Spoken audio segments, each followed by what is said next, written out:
inconstitutionnel d'Alassane Ouattara en Côte d'Ivoire, votre complice de toujours.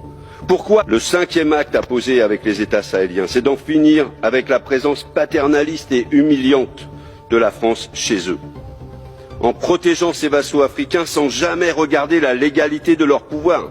Vous avez humilié les peuples d'Afrique de l'Ouest. Vos indignations démocratiques à géométrie variable ont épuisé les peuples et ont fragilisé leur envie de démocratie. Pourquoi, après la mort d'Idriss Déby au Tchad, vous êtes-vous empressé d'adouber son fils lors d'un coup d'État constitutionnel? Pourquoi le coup d'État en Guinée qui a remplacé le président Alpha Condé par un ancien soldat de la Légion étrangère française, le lieutenant-colonel Doumbaya, n'a été condamné que du bout des lèvres par la France? Sans parler du troisième mandat inconstitutionnel d'Alassane Ouattara en Côte d'Ivoire, votre complice de toujours. Pourquoi seul le coup d'État au Mali a été sanctionné par la CEDEAO? Ce blocus ajoute de l'huile sur le feu et ne fait souffrir que la population.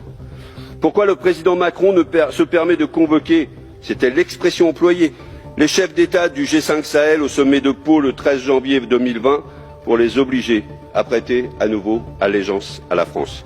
Pourquoi refusez-vous de valider l'enquête des Nations Unies sur les bombardements par l'armée française à Bounti, au Mali, le 3 janvier 2021, qui a fait une vingtaine de morts dans un rassemblement qui n'était vraisemblablement qu'un mariage?